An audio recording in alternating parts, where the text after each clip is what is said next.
네, 안녕하셨습니까? 김 선생의 문화예술 이야기를 진행하는 강사 김효입니다. 자, 이번 시간은 3월 26일 안중근 의사의 순국일에 즈음해서 안중근은 왜 이토 히로부미를 처단했을까에 대해서 말씀드리도록 하겠습니다.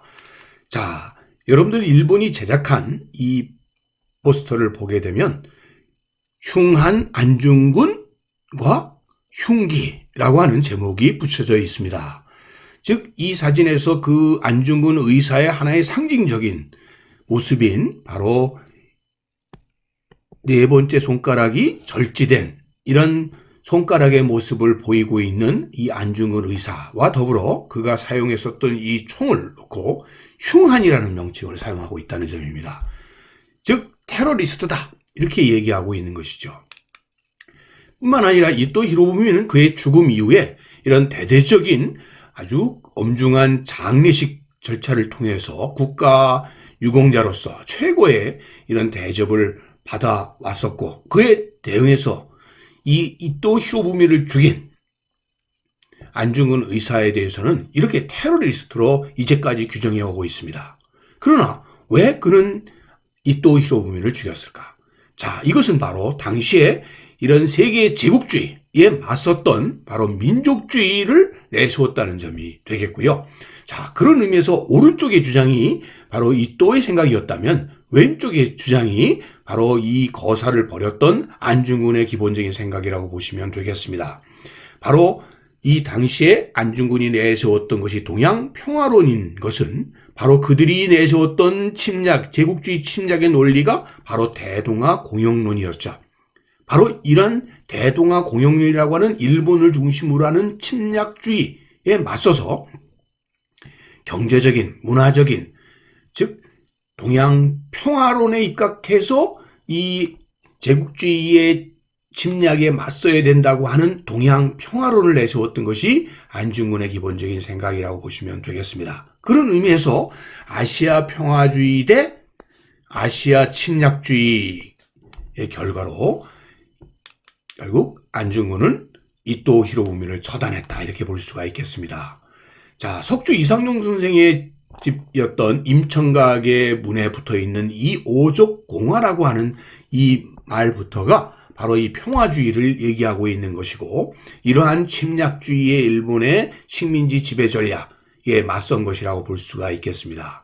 자, 안중근은 일찍이 계몽운동으로부터 시작해서 국권 회복을 위한 다양한 투쟁의 방법들을 실천해 왔었고, 이제 마지막 남은 유일한 실천 가능한 것이 바로 이 전투 방식이라고 생각했던 것이고, 뿐만 아니라 안중근은 일개 개인 이토 히로부미를 죽인 것이 아니라 대한국 의병 참모 중장으로서, 군인으로서 일본 정부 대표를 죽인 것으로 결국 테러리스트가 아니라 결국 이러한 국가적인 목표에 의해서 이루어진 국가적인 목적에 의한 군인으로서의 실천이었다는 점이죠.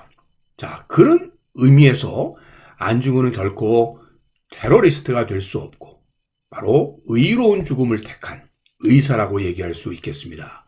이토 히로부미는 일찍이 야마구치현의 농부의 아들로 태어나서 초대 일본 총리가 됐던, 결국 이렇게 자수성가한 인물이 되겠습니다.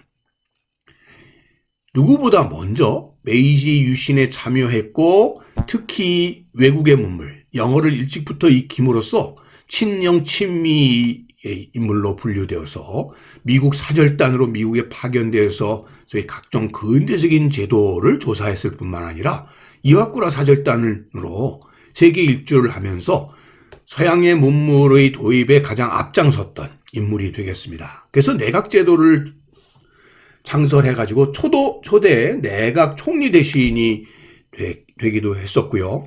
1905년에 을산늑약을 주도하면서 결국 통감부를 설치해서 초대 통감이 되었던 인물이 바로 이토 히로부미가 되겠습니다. 바로 그의 이러한 논리들은 바로 그의 선생이었던 요시다 쇼인의 영향을 절대적으로 받았다 이렇게 보시면 되겠습니다.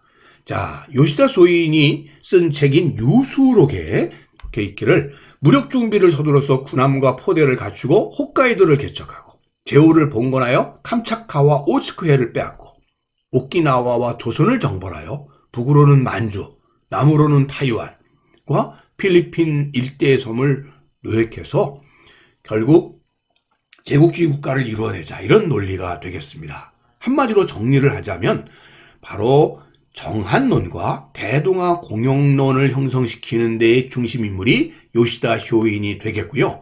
그 요시다 쇼인이 운영을 했었던 쇼카 손주쿠라고 하는 이 학교가 3년간 운영되면서 90여 명의 제자들을 양성했는데, 이때 양성되었던 대표적인 인물이 바로 일본의 초대 총리였던 이토 히로부미, 그 다음에 막부 타도의 선봉이었던 다카스키 신사쿠, 조선 주둔군 사령관과 총리를 지낸 야마가타 야리모토, 명성황후 살해 배후의 인물이었던 이노우에 가오루, 한일 병탄 당시의 총리였던 가스라다로, 또 뿐만 아니라 조선 초대 총독 데라우치 마사다케 같은 사람들이 다 그의 제자였다고 보시면 되겠고요.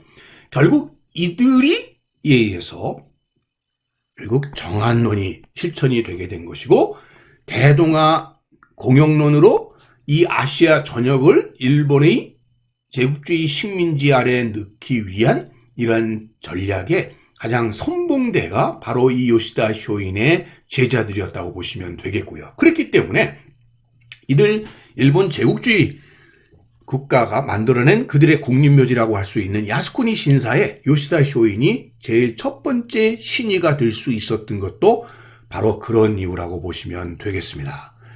이로써 조선이 결국 식민지화된, 정한론에 의해서 식민지화되고 난 뒤에 이를 발판으로 해서 이 동북아시아 자체로 확장시켜 나가라고 하는 이런 흥화 정책이라고 하는 것은, 그 중심에 조선이 쓸 수 있었던 것은 바로 이것이 정한론과 대동아 공영론에 의한 이런 식민지 지배를 위한 제국주의 침략의 근간이 되었기 때문이라고 보시면 되겠습니다. 이를 위해서 다롄을 출발하여 하얼빈으로 향하고 있었던 이토 히로부미의 이러한 여정에 맞섰던 것이 바로 블라디보스토크, 우스리스크를 거쳐서 하얼빈을 향했었던 안중근의 길이 바로 이에 맞섰던 위대한 여정이었다는 점이 되겠습니다. 바로 그들이 이용했었던 이 동청철도라고 하는 것이 이 하얼빈을 중심으로 해서 북서쪽으로는 만주리를 거쳐서 내몽골로 러시아로 나아갈 수 있는 교두보가 되는 것이고요.